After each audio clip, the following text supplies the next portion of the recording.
Shalom, shalom, shalom प्रभु यीशु मसीह नासरी के नाम में। जब हम एकदम अंतिम समय के अंतिम चरणों में हैं, जहाँ ये डिक्लेयर हो चुका है कि 6000 साल पूरे हो जाएंगे 2039 में, तो इसी दरमियान बहुत सारी चीज़ें होनी हैं। और इन अंतिम समय में पवित्र आत्मा के द्वारा जो प्रकाशन और खुलासे हैं वो हम देख रहे हैं, और किस तरह बहकाने वाले छिपे हैं उनके नामों के अर्थ देख रहे हैं बाइबल में। इस संदर्भ में हमने यिर्मयाह इसके पहले का भाग देखा, जो 17 से 29 के बीच का हिस्सा, जिसमें पशूर नाम हमने सुना।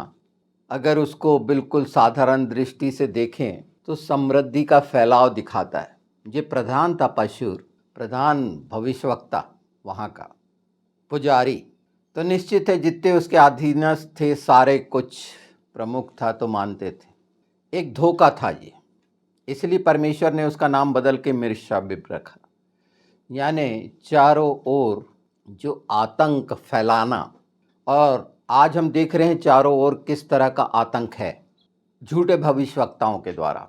और इसीलिए प्रभु ने ये शब्द इस्तेमाल करें, मत डर, क्योंकि ये सब बातें फैलाई जाएंगी, बहुत सारी चीज़ें। इसके गहरे भेद कितने सुंदर हैं ये हमने देखे कि गिनती दिखाती है। पिछले एपिसोड में आपने देखा कि यिर्मयाह और पशूर ये गिनतियां दिखाते हैं, मतलब गिनती होना, पहचान कराना कि क्या है, कौन कहाँ है, ये देख लीजिए कौन कहाँ है। और इस स्तर को प्रभु यीशु ने बहुत खूबसूरत मत्ती 5 में हम देखेंगे तो ऊंचा किया। प्रभु यीशु ने इस स्तर को, अब तक तुम सुन चुके हो पर अब मैं तुमसे कहता हूँ, ये हम जाएंगे तो चाहे वो व्यभिचार के लिए हो, वो सब संदर्भ दिए गए हैं। स्तर को ऊंचा करना, नाम को ऊंचा करना, वचन को ऊंचा करना। और धन्य से शुरू हुआ, ये पहाड़ी उपदेश था। तो अब जो हम सुन रहे हैं, जैसे यिर्मयाह का नाम का मतलब परमेश्वर ने ऊंचा किया है, स्थापना, परमेश्वर की स्थापना, ऊंचा किया जाना। यिर्मयाह का ये मतलब है, पर छिपा हुआ गिनती हो रही है, पहचान हो रही है। और आज आप झूठे भविष्यवक्ता जो हैं उनकी पहचान बहुत आराम से कर सकते हैं। वो समृद्धि नहीं फैला रहे हैं, मुक्ति नहीं दिला रहे हैं, वो चारों तरफ से घेर के डरा रहे हैं, आतंक में रख रहे हैं। छुटकारा नहीं मिल रहा है, बंधन में है, स्वतंत्र नहीं हुए हैं, चिंता है कि उद्धार हुआ है कि नहीं हुआ है, परेशानियां हैं। इसे जितने अच्छे से समझ जाएंगे कि उस समय जो हो रहा था वैसा ही, बिल्कुल वैसा का वैसा ही आज है। जब बेबीलोन की गुलामी में जाना था इज़राइलियों को, तो पशूर जैसे जो बहकाने भरमाने वाले और समृद्धि को फैलाने का झांसा देने वाले, अगर इसके जो स्ट्रॉन्ग कॉन्कॉर्डेंस है उसको अगर हम देखेंगे बाइबल हब में, तो बहुत स्पष्ट और साफ मतलब समझते चले जाएंगे कि परमेश्वर का वचन दो-धारी तलवार क्यों है। और जब ऐसी बात हम जानते हैं तो उसका निराकरण और समाधान भी पवित्र आत्मा के द्वारा रखा जाता है। ये जो मैं सिर्फ बता रहा हूँ ऐसा नहीं, अर्थ नहीं, इसके समाधान की ओर ले जाते हैं हमको, कि अगर हम इस उस दायरे में फंस भी गए। यिर्मयाह के साथ जो जो हुआ, कुएं में डाल दिए, जुआ रख दिए, और वो सब किस तरह से सारा कुछ टूट के छुटकारा मिल चुका 70 साल जैसा निश्चित था। तो इसका उद्देश्य सिर्फ ये है कि बाइबल में कहा है सब चीज़ जाती रही, भविष्यवाणी हो चाहे कुछ हो, सब चले गई हैं, कुछ नहीं रहा। प्रकाशन है, प्रकाश है, जिसमें हमें से प्रत्येक आत्मा के लिए यीशु का नाम है, पवित्र आत्मा की मदद है। बाहरी मनुष्य से जो अपने आप को भविष्यवक्ता कहलाता है या उपदेशक कहलाता है, बिल्कुल ठीक है, पर हर समय कहा गया है कि परखो, इन आत्माओं को चेक करो, इनके लुभाने वाले और डराने वाले, किसी तरह से फंसाने वाले झांसों में न आओ, बल्कि इस बात से सतर्क हो कि आज तक कह चुका, आज तक तुमने जो सुना और समझ नहीं रहने के कारण खुलासा नहीं हुआ। यीशु कह रहे हैं उसको ऊंचा कर रहे हैं। यहाँ हम जान रहे हैं कि अब तक जो हमने सुन चुका था, हम में से कईयों ने सुना होगा कि आंसू के टुकड़े भी मतलब होता है, इसका गिनती भी मतलब होती है और गिनती का इतना गहरा अर्थ होता है। यहाँ से दृष्टिकोण पूरी रीति से विकसित होता है, एक स्थापना होती है हमारे जीवन में, और हम ये अपने आप में सामर्थ्य जीवित वचन है जो पूरे होने हैं, परमेश्वर ने जो रखे। तो जो चारों ओर आतंक फैला हुआ देख रहे हैं, जिसके दायरे के बीच में हम हैं, हमारे चारों ओर इसी तरह का, आज देखिए जो आतंक मचाते थे वो आतंकी कैसे डरे हुए हैं। ये युद्ध जो चल रहा है कैसे डरे हुए, और आज हमारा इस समय कर्तव्य क्या है, दायित्व क्या है, ये अभी हम जानेंगे। और भी इसके निराकरण हैं, पर जितने जल्दी हम समझ जाएं इस सच्चाई को कि सामने वाला यीशु के नाम में धोखा दे रहा है, तो हम सतर्क रहेंगे, क्योंकि इस तरह के भेड़िए बिल्कुल आपके चारों ओर, ये आतंकी भेड़िए घेरा डाले हुए हैं। और शैतान की ये चाल है, बताया ना, उसका मतलब होता है समृद्धि का फैलाव, मुक्ति का फैलाव। पशुर का ये मतलब है इस नाम का, और वो नाश हुआ। अगर हम ये जानते हैं और यीशु के नाम में हम चाहते हैं अपने जीवन से भी इन चीज़ों को, अपने आसपास से इन चीज़ों को समझकर ख़त्म करना, तो सिर्फ क्या रहेगा इस युद्ध में। देखिए, योद्धा जो युद्ध में, युद्ध जीतने से योद्धा नहीं होता। प्रभु यीशु ने इस युद्ध को जीता, और वो योद्धा किस लिए हैं इसको समझिए। और प्रभु यीशु ने कहे जैसा मैं करता हूं तुम किया करो, इस बात को समझिए, क्योंकि इन सब बातों में आत्मिक युद्ध है हमारा।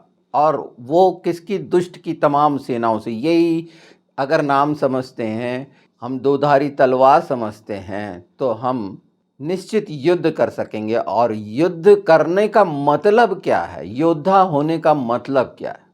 हम में से कई प्रार्थना योद्धा होना चाहते हैं। ये पहचान देखिए, पहचानना बहुत ज़रूरी है।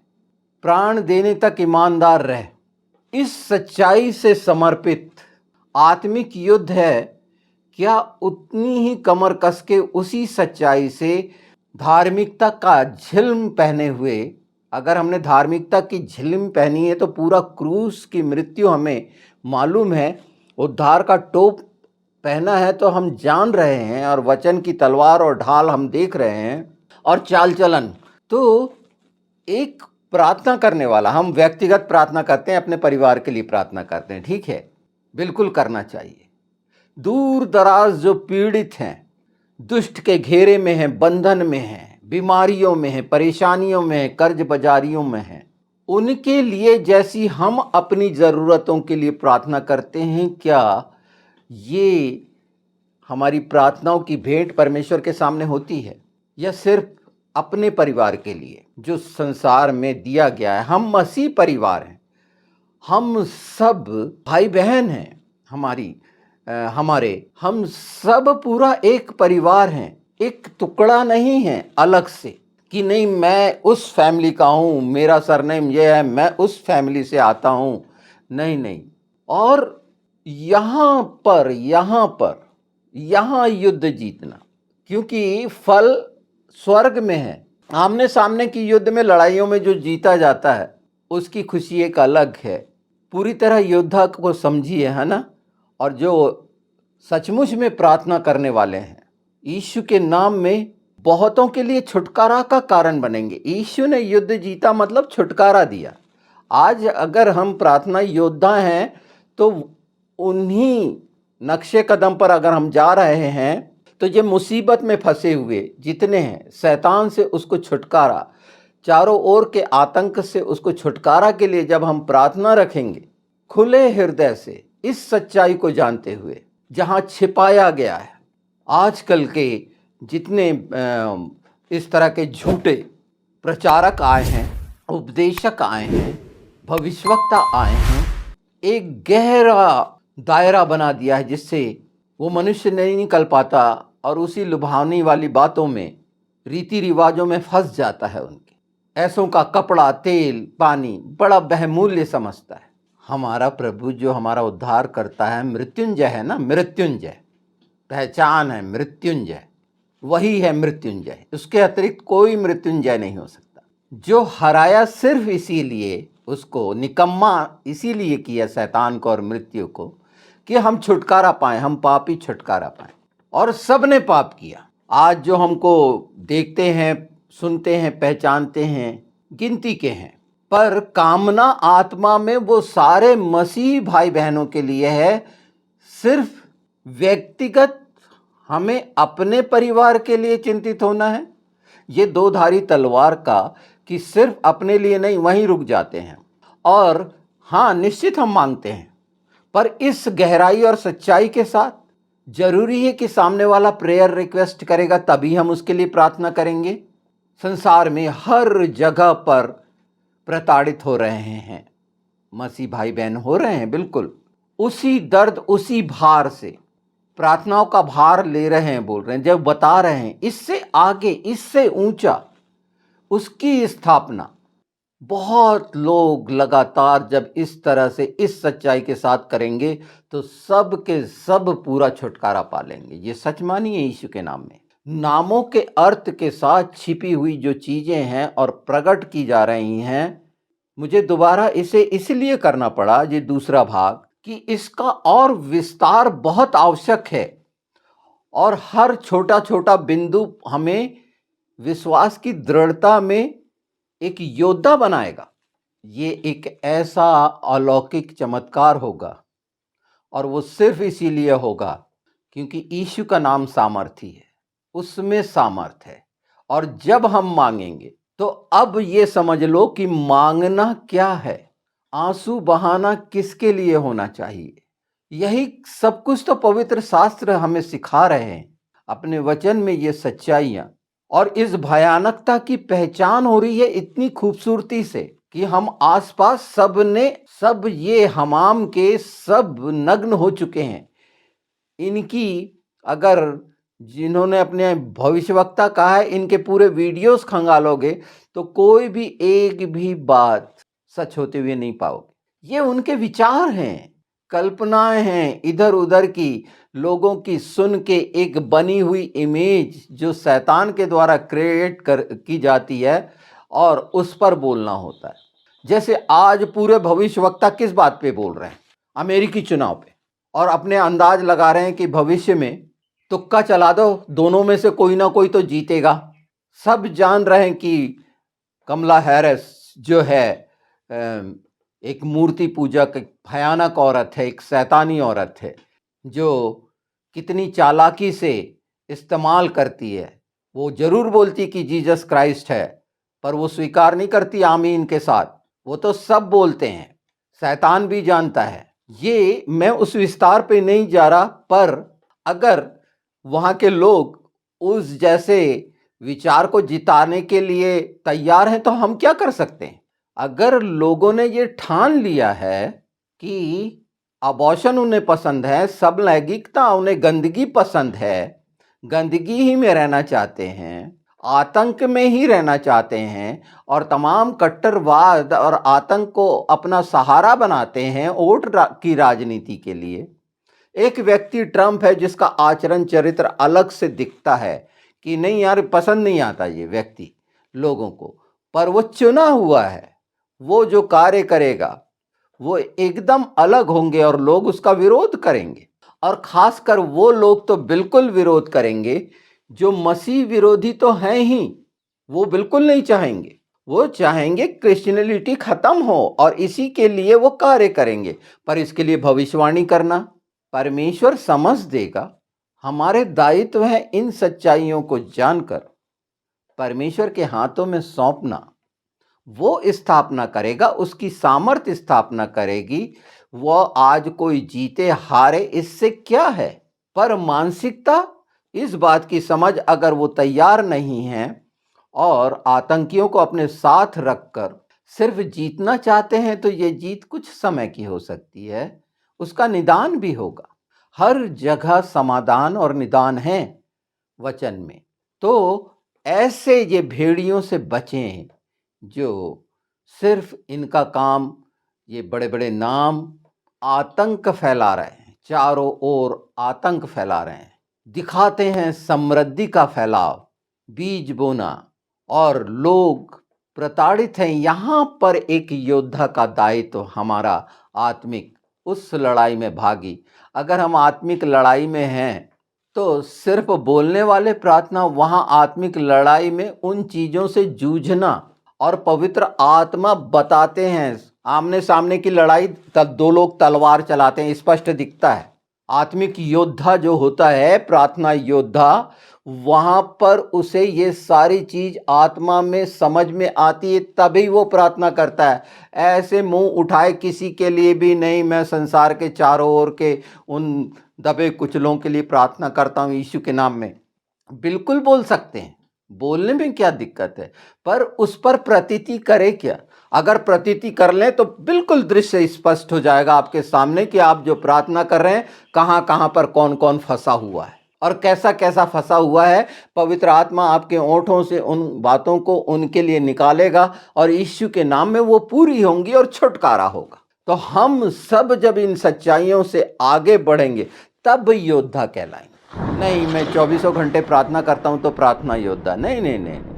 अगर वो छुटकारा दिलाया जाता है वहां पर, किसी युद्ध की जीतने से एक इंसान योद्धा नहीं हो जाता। इस बात की गहराई को समझें, उससे आगे, उससे ऊंचा, कि वो उद्देश्य पूरा करा जाए जिसके लिए वो जीत हासिल की थी। आज हर कोई चाहता है ना शांति, और न्याय की जहां स्थापना है वहां शांति है। आप न्याय सुन रहे हैं, ये धार्मिकता का न्याय जान रहे हैं, और उन तमाम हिस्सों को जो चालाकियों से भरे हैं, मक्कारी से भरे हैं, ये आपके आसपास हैं, जो हो सकता है परिस्थिति के कारण हम लालसा में पड़े, और इस अंतिम समय में लालसा करना।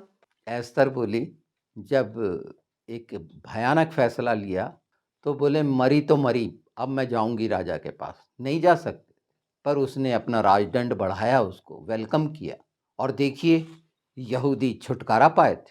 अर्थात छुटकारा कैसे पाया गया था कि जो गलत चालें चली गई थी, वही उस जिस लकड़ी को बनाया था, जिस पे टंगाया जाना था मोर्दके को, उसी पर वो दुष्ट टंग गया।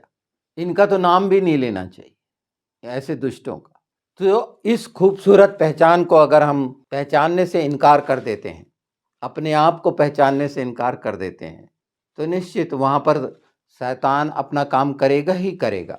हमको सच्चाई जो हमें मिली है, सच्चाई के धरातल में जब हम हैं, और जब हम दावा करते हैं कि हम यीशु से बड़े बड़े काम करेंगे, क्योंकि यीशु ने कहा और ये इच्छा है, तो बड़े बड़े काम, उन कामों को ऊंचा उठाना और बढ़ाना, बोल देना कि मैं तेरे नाम को ऊंचा उठाता हूँ। किस बात में, कौन से काम में ऊंचा उठा रहे हैं, और इस समझ के साथ जब हम करेंगे तो निश्चित वो भार जो रखते हैं, वो जुआ जो लिया गया था, ये सब चीज़ों की समझ आ जाएगी कि यिर्मयाह के द्वारा बोला गया परमेश्वर का वो वचन आज कितना सार्थक है और कितना सच्चा है। इन परिस्थितियों में आप पहचान जाएंगे कि इसी युग में आप जी रहे हैं जो बेबीलोन के गुलामी का युग था, और गुलामी में चले गए थे। आज एक मौका फिर है हमारे पास, और हमारा उद्धार करता है प्रभु यीशु मसीह नासरी, उस नाम में सब सामर्थ है। वो अंधेरे कुएं में नहीं डाल सकता अब कोई आपको। अब खुद ही आप लोभ और लालच और समृद्धि के प्रभाव में गिरना चाहते हैं, क्योंकि ये गिराती है। जो नाम था पसूर, क्यों यिर्मयाह के साथ ऐसा कर रहा था? इसलिए कि परमेश्वर के स्थापना और उसके नाम को ऊंचा उठाया ना जा सके, तो मैं तुझे नरक में डालूंगा, गड्ढे में डालूंगा सत्यानाश के, और मारूंगा, पीटूंगा अलग, प्रताड़ित करूंगा। ये शैतान का काम है, हलाकान करना। एक पूरी एक सुंदर पहचान आपके सामने हो चुकी है, और निदान भी है। खुद तो छुटकारा पाओगे। सच्चाई छुटकारा देती है, और छुटकारा इसीलिए कि छुटकारा देने वाले बन जाएं, और उसके लिए प्रार्थना ही सर्वोत्तम हथियार हमारे पास है। बातचीत ये उन लोगों को पसंद नहीं आएगी जो पशहूर जैसे प्रधानों के चुंगल में फंसे।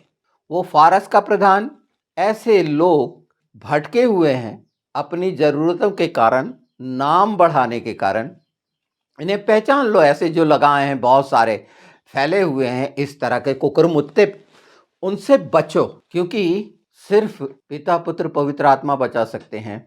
ये व्यर्थ की जो बकबक करने वाले हैं, जिनका कोई भी, आपने नहीं सुना होगा, इतना पवित्र आत्मा का खुलासा नहीं बोलेगा कोई, ये साहस ही नहीं करेगा, क्योंकि उसके सब्सक्राइबर उसको छोड़ देंगे, उसको पैसा मिलना बंद हो जाएगा, उसकी मेंबरशिप खत्म हो जाएगी वहां की। ये मेंबर क्यों बनाते हैं?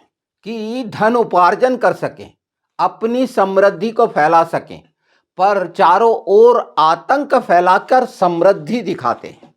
इनसे बचिए। यहां मैं ये नहीं कहूंगा कि मैंने कभी चाहा नहीं, आप लोगों का प्रेम महान है और मैं ऐसी कोई लालसा नहीं करता हूं, क्योंकि उससे कहीं ज़्यादा मैंने बताया ना, प्रार्थनाओं का सही प्रभाव स्वर्ग में पहचाना जाएगा हमारी, क्योंकि वो दूर कोने में बैठे हुए छुटकारा पा रहे हैं यीशु के नाम में। ऐसी किसी भी चीज में फंसे हुए, जो झूठ और चालाकी और बहकाने में फंसे हुए, उन जालों में फंसे हुए जो दुष्ट ने उनके चारों ओर, तो उसका फटना निश्चित है और नया होना निश्चित है उनका यीशु के नाम में। और उन्हें पता भी नहीं चलेगा कि वो किस तरह से परमेश्वर के काम अद्भुत अलौकिक हैं और आत्मा महिमा करती है, हमें पता चलता है। ये आज सुन रहे हैं, इनमें से कई कई कई उन सब बेड़ियों से छुटकारा पाने वाले हैं, और मेरे कान उनके फ़ोन आएंगे, मैं सुनूंगा। मुझे कमेंट तो नहीं करते हैं पर फ़ोन करते हैं, और कमेंट करना ठीक है नहीं है, मैं इस झंझट में नहीं पड़ूंगा, मैं जवाब भी नहीं दे पाता। मुझे समझ ही नहीं आता कि मैं इस बात का क्या जवाब दूं। सच्चाई तो ये है, मैं तो आपके सामने खड़ा हूं जो कहला रहा है, और हमेशा जिस लिए रखा वो सच्चाई आपको बता रहा हूं। इसमें कम ज़्यादा क्या होता है वो मैं नहीं जानता, और उसे समझना भी इसलिए नहीं चाहता, क्योंकि जो कहलवारा है जवाबदार वो है। व्यक्तिगत लालसाओं के द्वारा जो कहते हैं वो स्पष्ट समझे जाते हैं। यहाँ कोई मेरा बैंक अकाउंट नंबर आपके पास नहीं है, मैंने न किसी को बोला है ना प्रोत्साहित किया है। हाँ, इच्छा रखी है सिर्फ ये कि एक अपन स्ट्रीम यार्ड में सब बैठकर इन बातों को आगे बढ़ाएं, और उसके लिए आप तैयार हो रहे हैं, और वो समय परमेश्वर ने अगर निश्चित किया है तो निश्चित करेंगे, नहीं तो जो मेरा काम है मैं कर रहा हूँ। और पूरी सच्चाई और ईमानदारी से जिस चीज़ें आपके सामने आ रही हैं कि सही अर्थ समझ सकें, तो वो मांगें, और चमत्कार होना है इस सच्चाई के साथ। और यही है एक योद्धा का काम, कि जो युद्ध यीशु जीत चुका है हम उसको ऊंचाइयों तक पहुंचाएं, प्राण भी देने तक ईमानदार रहकर, मतलब अपनी मन प्राण आत्मा बुद्धि की सारी शक्ति से सच्चाई के साथ उन भाई बहनों के लिए जिसे हमने कभी अपना माना ही नहीं, सिर्फ भाई बहन कहते रहे। क्योंकि ये स्वाभाविक है कि अपने परिवार के लोगों को हम परिवार का मानते हैं, बाकी गैर। तो यीशु ने ऐसा नहीं किया, उन्हें जगत के लिए प्राण दिए हैं। और इस दर्द के साथ एक दर्द में फंसा हुआ, एक कैंसर में मैं एक गवाही बताता हूँ। एक इस तरह के लोग पेशेंट मेरे पास आते थे, ये गैंग्रीन कैंसर वगैरह जो रहते हैं, इनसे जो लाइलाज है। और परमेश्वर, जिस समय मैं प्रैक्टिस करता था तो यीशु के नाम में बहुत सारे प्रार्थना प्लस मेडिसिन, ये सारा कुछ था। खैर, इस बात को यहीं छोड़ते हैं, क्योंकि आत्मा नहीं चाहता कि ये आपके सामने रखूं मैं बात, क्योंकि जो मुख्य बात थी वो मैंने रख दी। इसको यहीं पर क्यों रोका गया है मैं नहीं जानता। उसमें से एक हिस्सा ये भी समझ लिए कि पवित्र आत्मा नहीं चाहते कि हम अपने कुछ व्यक्तिगत विचार सामने रखें। तो सब आप जो मसीह के हैं, परमेश्वर के वंश के हैं, उस जात और धर्म के हैं, अपनी प्रार्थनाओं में, अपनी बातचीत में उन दुख और मुसीबत और पीड़ा में, वेदनाओं में फंसे हुए बंधुआई में पड़े हुए, बंधनों में पड़े हुओं के लिए अगर सच्चाई के 2 शब्द अपने होठों से यीशु के नाम में मांगना शुरू करेंगे, इस समझ के साथ कि किस तरह बहकावे के जाल से छुटकारा पाएं। नाश करने वाले अपने आसपास के होते हैं, ध्यान रखिए, और इन सारे कामों को साहस से करिए, बेखौफ होकर, क्योंकि प्रभु जयवंत से भी बढ़कर मृत्युंजय पर जयवंत हुआ है। पवित्र शास्त्र की पूरी इच्छाएं आपके सामने रख दी हैं। काफ़ी है इतना कि यीशु के नाम में सच्चाई से हमने रखा हुआ अगर है तो वो दें, और बहुतों के जीवन से आपके द्वारा अंधकार दूर हो यीशु के नाम में। ये ऐसी आत्मिक लड़ाई आप लड़ेंगे जिसमें संसार में तालियां नहीं मिलेगी, वाहवाही नहीं मिलेगी, पर स्वर्ग में आनंद होगा।